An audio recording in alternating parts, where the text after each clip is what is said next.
Hi, and welcome back. Today I'm going to be doing a little off and on here on this Sam Towns Bowie build off today. I'm going to fit a guard and I'm going to try to fit a handle, so I'm not going to really super get on it a whole lot today because I need to soak this thing and do a coffee etch on it. Now, I have let this thing sit coated with oil so you can see the Hamoned a little better. Believe it or not, the oil kind of helps make it pop a little bit better. And it's, like I said, I done this with the grind pattern, with this down in here. And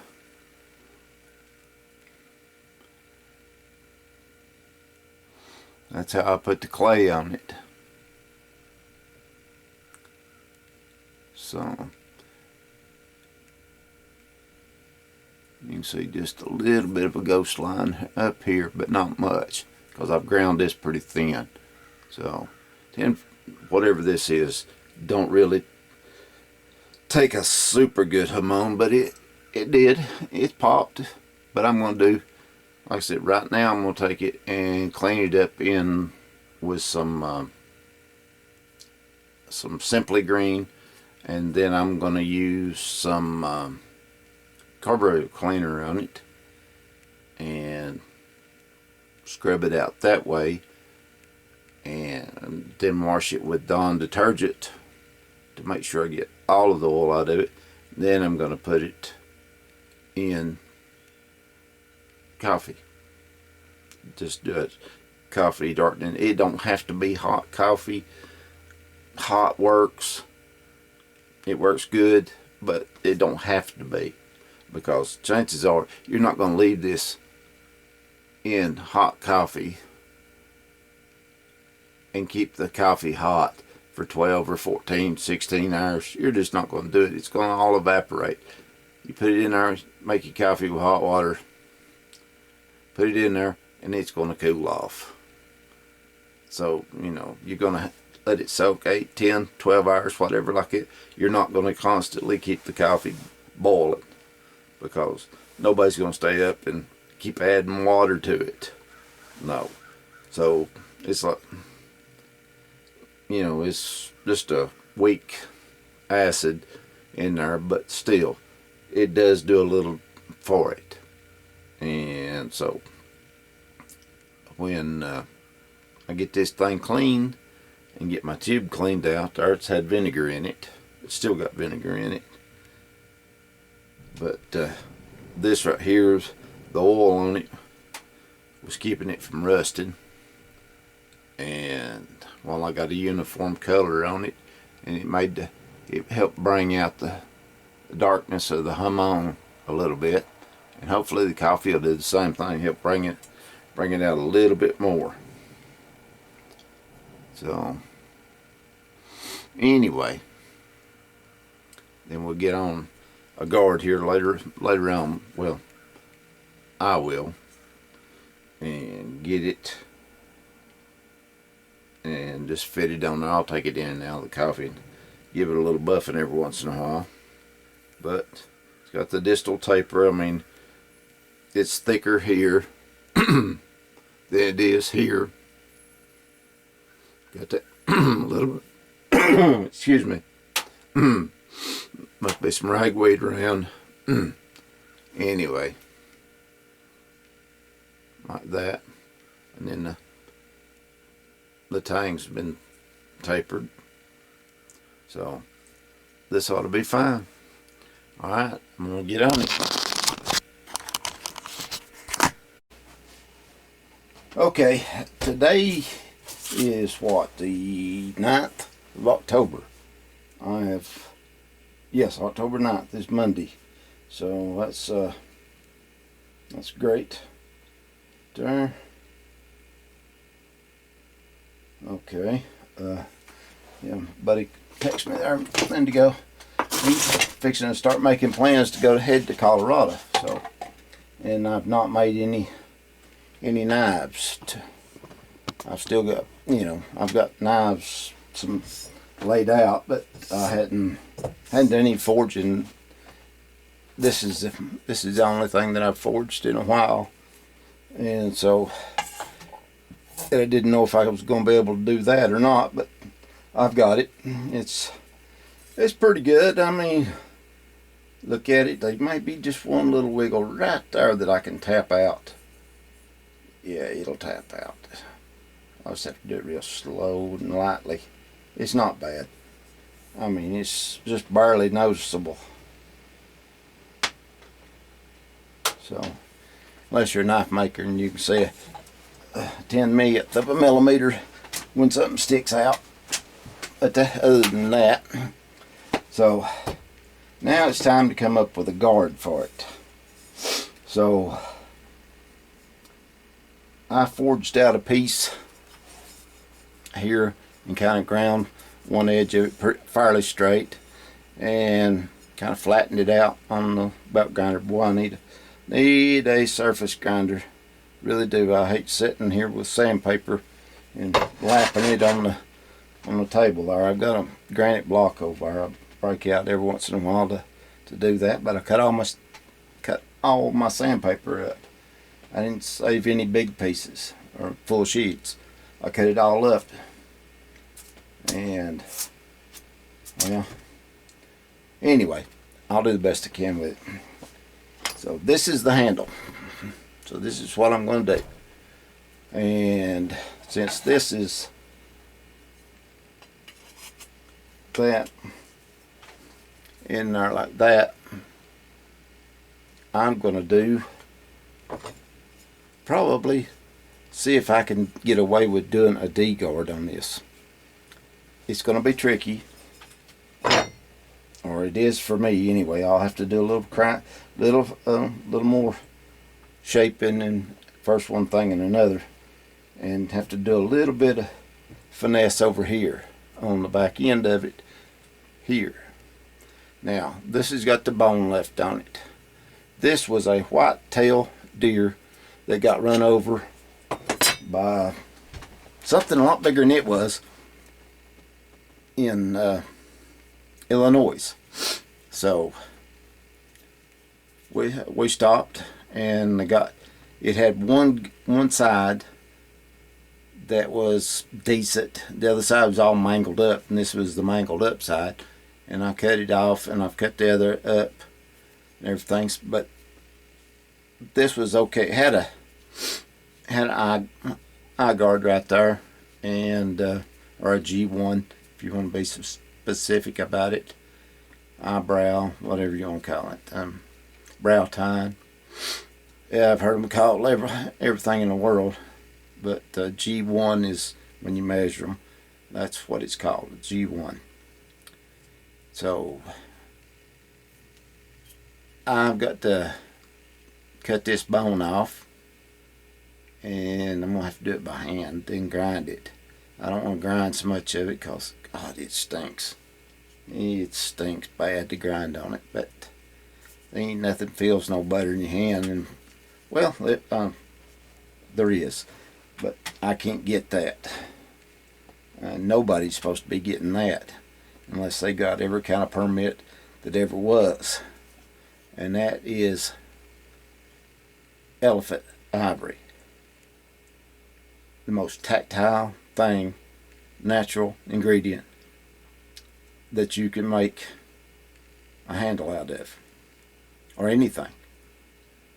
And I've never put anything any more tactile in my hand that was not synthetic than elephant ivory. I've held it, and that's all I can do with it, is hold it. And it was just a piece about that long, and it was tipped off of a tame African elephant. Yes, African, yeah. It come from Kenya years and years and years ago. And so yeah, it's Kenya. I believe that's where he said he got it from. But anyway, that was like 50 years ago. 45, something like that. 45, 50 years ago. But it was the tips off the tame one that they rode them like they do the Indian elephants. The only time they don't do it is when the males go into musk and or rut, and because they're way too dangerous. Even a tame one is way too dangerous to even be fooling with. And an African elephant's not hardly as tameable as an Indian elephant. So don't ask me. I don't know. I didn't make them, so, and I don't know the tolerance for them with human beings. I've handled one elephant calf, and not in Africa when I went. No, never seen an elephant there. Seen a lot of white rhinos, or seen probably the same rhino a couple of times, but I've seen several around. And but no elephants, no baobab tree. I'd like to have seen one of those, but I didn't. I spent too much time hunting, which is alright. I wish I'd spent more time there, but one of these days, maybe. But anyway, getting back on this. I'm going to do this, and this is wrought iron. I just drawed it out. I had some structural or ornamental wrought iron, new wrought iron. It was new. Piece of it. So I got it and played with it as hot as I could stand it, and it didn't take me long to draw it out, because if you keep it hot, it draws pretty good. Some of the old stuff is really stringy, and if it ain't hotter than 10 yards inside the gates of hell, it won't forge. It'll just come apart. You just got spaghetti. It's got so much impurities on it, and the structural or the ornamental stuff like that is refined a little bit more. So anyway, I'm going to get to lapping this down a little bit, and I'm going to try to smooth it off. Now, I've not done anything to this outside at all. Not done a thing to it, and I may not. I may just leave it like it is, like that, and etch this and leave all the bumps and nooks and crannies and everything else in it like that as part of the guard. This will be the outside naturally, so I'll do that. I've made a long ass guard on a knife before. What was it, the Gambler? That I done a long ass guard out of this, and I forged it a lot thinner. This I left fairly chunky. So anyway, like I said, this will probably never be sold as a knife or anything like that. If it goes, it goes as functional art, and that's it. Because, like I said, I don't know this steel. I don't know exactly what it is on what the file's made out of. They can vary from anything, 1045 all the way up to like 1070. Because if they went to 1080, they would have been a super Hamoned popped out of there. So, and it took a lot of coffee to bring it completely on out, but still, I've not cleaned it or anything, but still, the coffee made it show where the clay had been and everything. So you can see where it's been and where it's not been. Through here where it's lighter, darker means harder, and lighter means softer. So on with that. And this side too. This side with all there we go.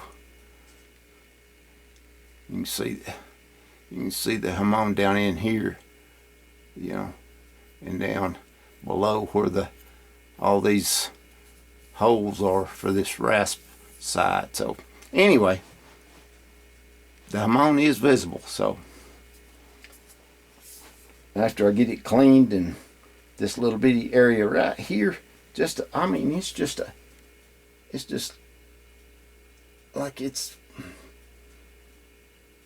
failed to, or just stayed bent with a roll test on the brass rod, and I've not done that test on it. So, but that's all it is. Just a fuzz. I can get that out of there, just no problem. I just wanted to wait till I don't want to. It's already cut me and it's dull. So evidently the coffee etched it sharp in a couple of spots, because I took my little diamond stone here that I've been using for years and years and years. This one's about 14 years old, and it's been used so much that in the center of it, where the tip cross, there we go, you could see that the diamonds is wore down to nothing right there. That's caused from them boys bringing all their kitchen knives to elk camp for me. Well, you can sharpen a knife, so we don't know that. Okay. So that's what I do. I'd sit down and sharpen a batch every evening after, unless we was cutting up elk. That was my job. It seemed like I didn't have to wash dishes as long as I sharpened knives. That didn't have to cook either. So anyway, I'm gonna get on this and quit gabbing, and I'll bring you back in a little bit.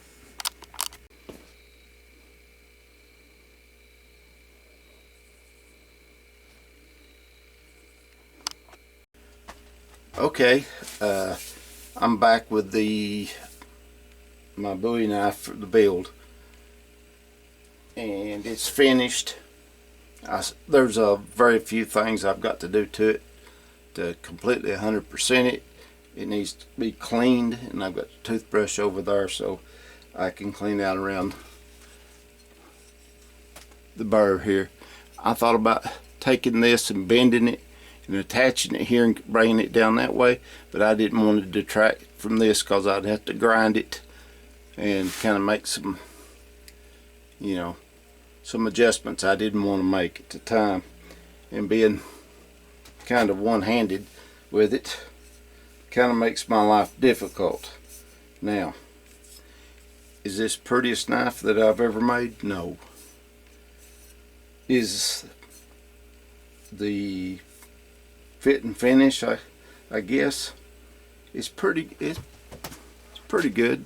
There's no gap in there. That's oil, by the way, in there where I've oiled this. This guard is wrought iron, so it's a piece of ornamental iron. So, and my ferric's weak, or it would have come out looking like a tree.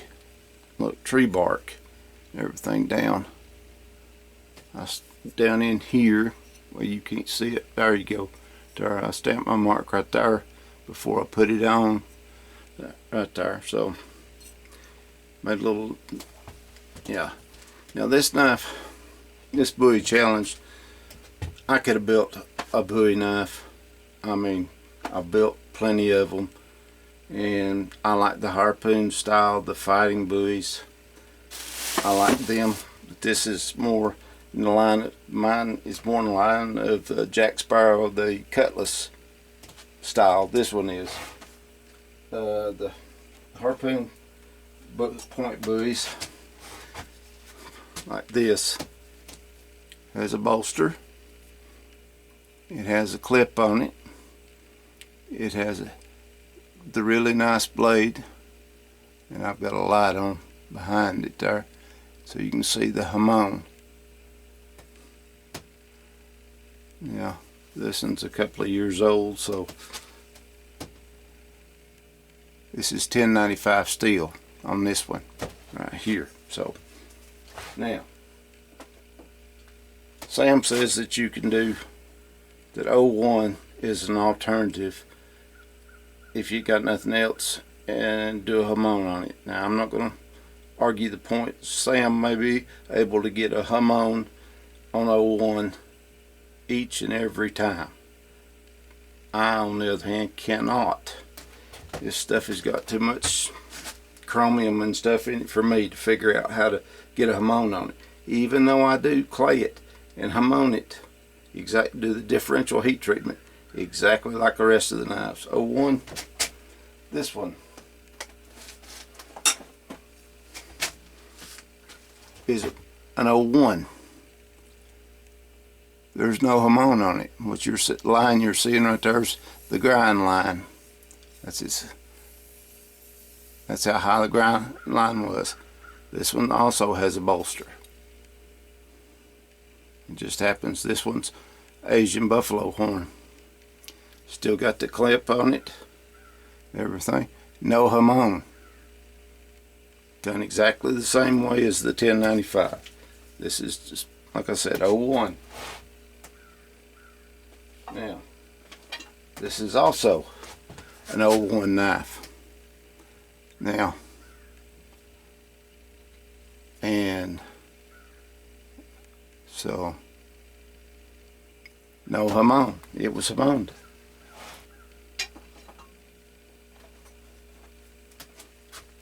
This one's also Hamoned. Got a horn handle. No Hamoned. It's 01. I blackened the blade right there. Then I steel wooled around my mint mark. But anyway, this is brass black on the blade, and it's 01.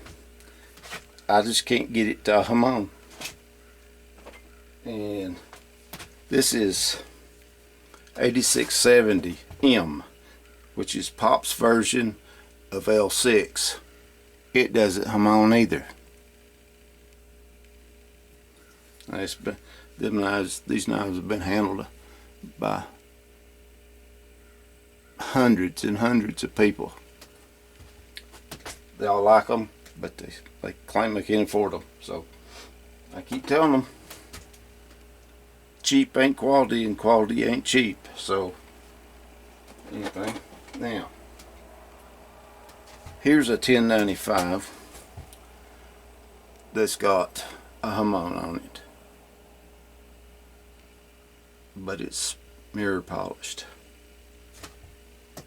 I mean, it's not 100% super. See the camera? See the Hamoned?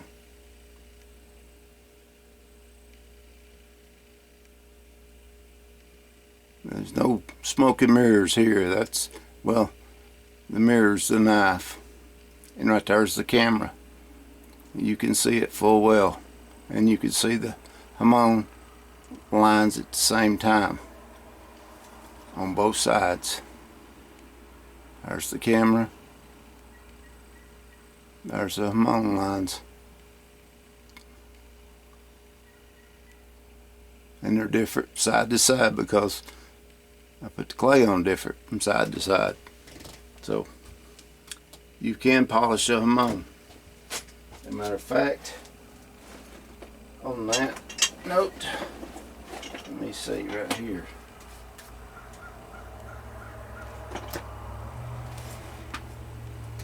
Okay. Here's a black. I brass blacked it, and you can still see the Hamoned lines in it. It's a 1095 blade, by the way, too. I like 1095. There's the Hamoned, and I brass blacked this blade.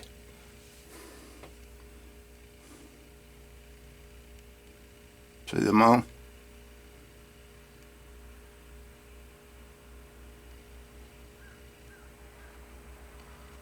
I do them all that way. I do a differential heat treatment on that, on 99% of them. My Ulus I didn't, and my little penny knives. I've got some penny knives here. I need to polish that. I need to rub that just a little bit. Brass black ain't as good as ferric on keeping it from rusting as much. It's just the edge. Got a couple of little pin spots of rust on it. That's superficial. It'll come out in a minute. Now, the penny knives are trade knives from the time of the rendezvous, where they go out west, and they would take. You went everywhere in them days with a blacksmith. You had to. Wagon broke, you had to have somebody to fix it, and they carried anvil and steel, whatever, and they repaired everything on the ways. And they'd make these mainly out of files. I'm not saying completely out of files, but they would make them like that, and they'd sell them to the trappers. They'd make them right in front of them, usually, and they always picked up antlers that they found along the way. And back in that time, elk was still a plains game. It was still down low, and man is why coming west is why elk went up, and they went that way. They already had the big heart and the big lungs to run on the plains like the buffalo. They claim that the buffalo's lung capacity is the same as a 40-gallon water heater. I don't know. Never shot a buffalo. Never been that close to one. Well, yes and no. Not close enough to touch, but I've been fairly close to them. In zoos and a few private owners. But anyway, that's what they would do. It's called penny knives, because that's what they'd sell them to in the 1700s, late 1700s, and even into the 1800s, 1820s, 30s, 40s, like that, while they were still doing the rendezvous out west. The fur company, Rocky Mountain Fur Company, Hudson Bay, several others around, they'd all go out there, and most of the trappers was associated or affiliated with that company. So they would come and sell their furs. They might sell, it may be 4 for a penny, maybe 5 for a penny, or something like that. So they had to have a bunch of them. But they'd always left the companies, always made sure that they had plenty, had what they sold would get them through the winter with what they bought. So anyway, so that they jacked the prices up on their goods. Flour knife, the penny knife. Well, the penny knives was blacksmiths, but you know, gunpowder, lead, and stuff like that, and whatever else they needed. You know, more traps, a horse, you know, a new saddle or something like that. They'd always jack the price up and try to cut them with the furs as cheap as they could go. So anyway, that's what happened to the fur industry. They just outdone themselves. And then, but these are just little penny knives. You use a little bit of scrap and whatever little antlers you got laying around to do this. The little reenactors love them and everything. So, but anyway, that's some of the little projects I was doing earlier while I was suffering with my hand really bad, just kind of piddling around doing these little knives, which they're fun. They're aggravating to figure out, but you can still figure them out. A little 3-fingered knife there, a little recurve right there, and then that, and yeah, I domed them over, then decided I'd file them off. But anyway, this was a deadhead mule deer piece of that. That's the reason it's all crumbled up like that, cracked and everything. So I know that this is supposed to be a Bowie build, not show and tell, but you got to show and you got to tell. So on the Hamoned, like I said, with this one, it's there. It's just not as prominent as I like them. I like to get them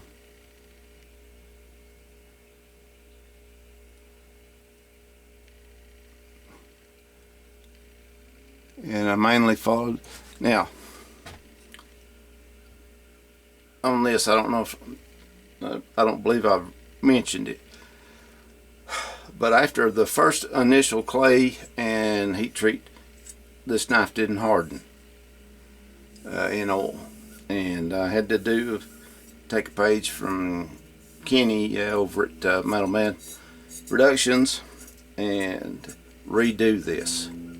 It had enough carbon in it when I water quenched the tank, a little piece of it there, that it broke. So I thought, well, maybe it'll take oil, and it didn't. I mean, I'd have been better off leaving it in the water on when I first put it in there. So that's what I done. I come back, I normalized it and a couple of times, and then reclayed it and re-quenched it. And this time I just quenched it in water and just let it go, and that hardened. So that done all right then. So my Hamoned pattern was a little different from what I started to on the first one.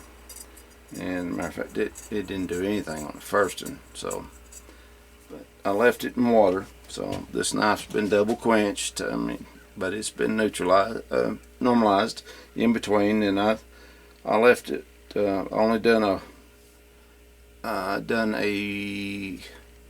hour and a half at 400 or at 425 for the temper. So, and I've left it brute to forge. If it was in it and I ground, it's still there. So it doesn't really matter.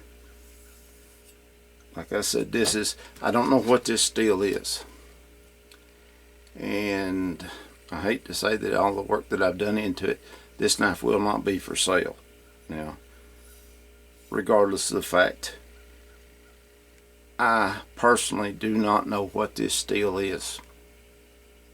I know what this is. This is wrought iron. This steel, I have no clue. It could be as high as 1070 or as low as 1045.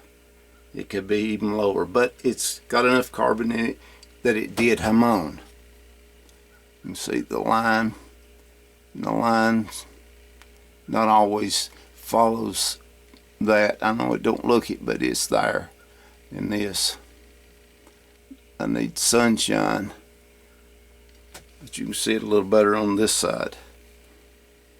It's not perfect, but the line is there. So, and okay, so there I've come, and shared what I've done with this one. Like I said, this knife will not be for sale. Simple fact is, I'm not going to sell somebody mystery steel. No way. There's a lot of people out there say, well, okay, fine, I got it from a junkyard. Yeah, it's coil spring. Okay, I won't use coil spring. I will for tools, but not for a knife, unless it's a chopper or something, to use around the shop. But as far as me selling a mystery steel knife, absolutely not. There's plenty of people out there that will. They just pick up a leaf spring or whatever, or whatever kind of plow steel or whatever, and just make a knife out of it or something and sell it. And if we're willing to stand behind it, great. That's fantastic. But in good conscience, I cannot and will not warranty this knife because I don't know what it is. Therefore, I will not sell it. So so it will be as a art piece. That's all it can be. And will it cut? Yes, it will cut. Is it sharp? Not completely. I took it off the grinder. I put a micro 40 belt on there and trimmed and put my little secondary edge bevel on it and everything, and then come in here and stropped it a little bit. So places it will cut, it will shave hair, and other places it won't. Come on, there we go.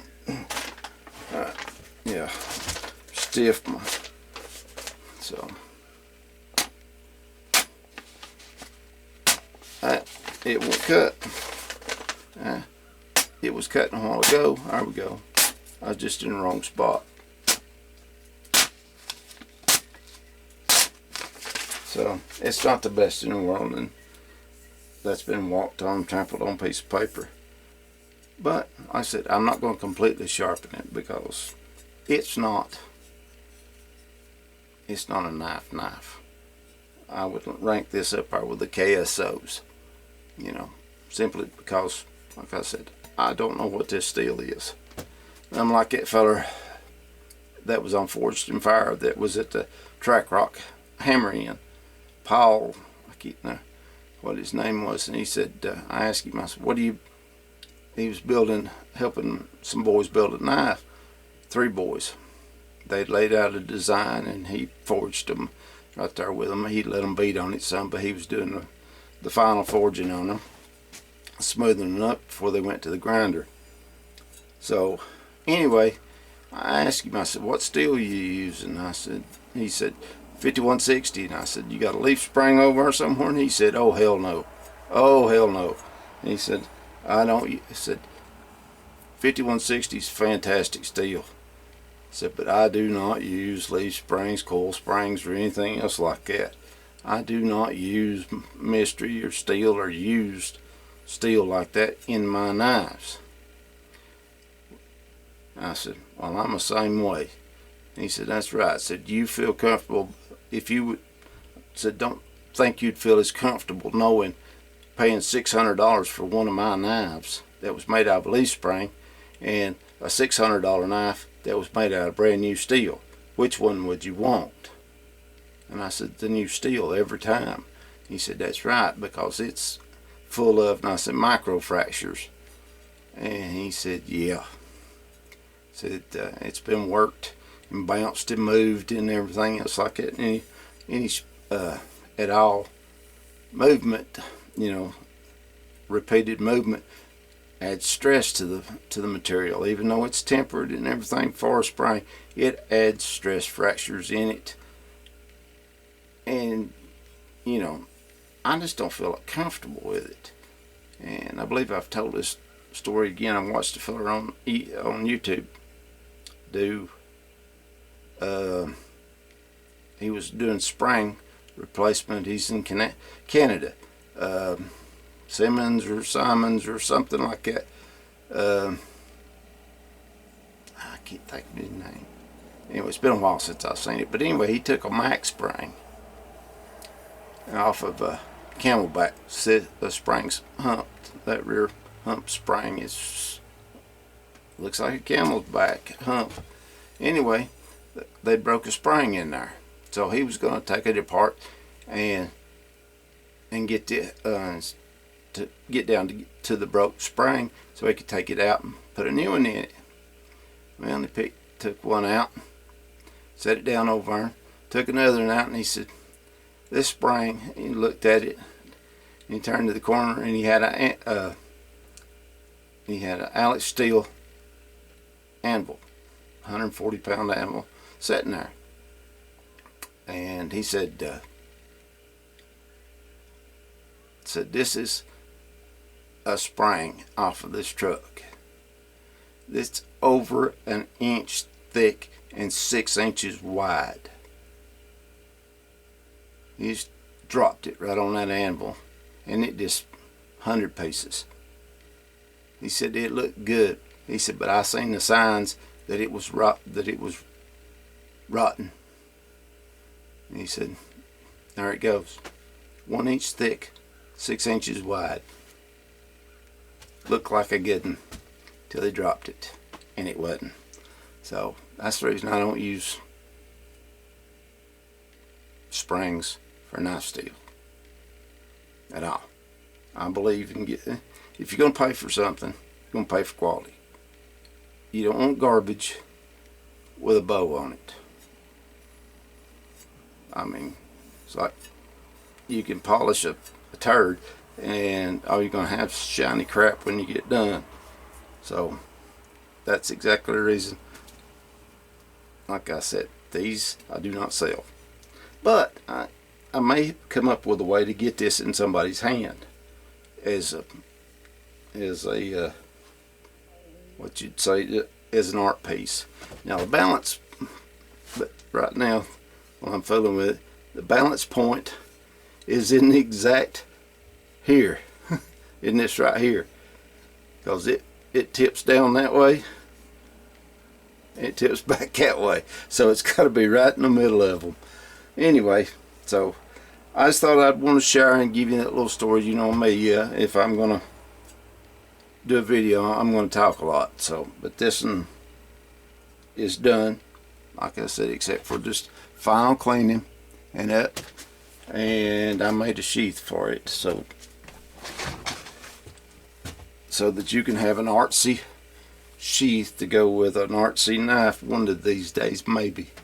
But anyway, there it is, and it fits in there. There's where it fits.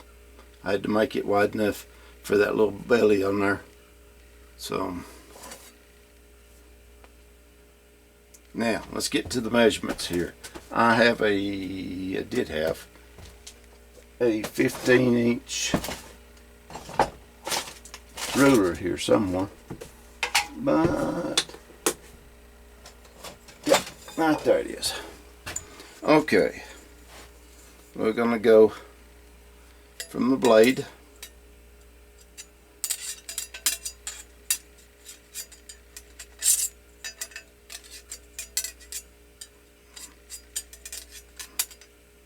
okay, what does that show? About 10.5. Okay, now here's the clip. Starts right there and goes to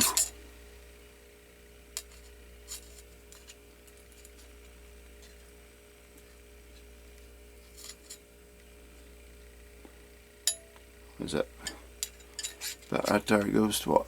Just a little over 5.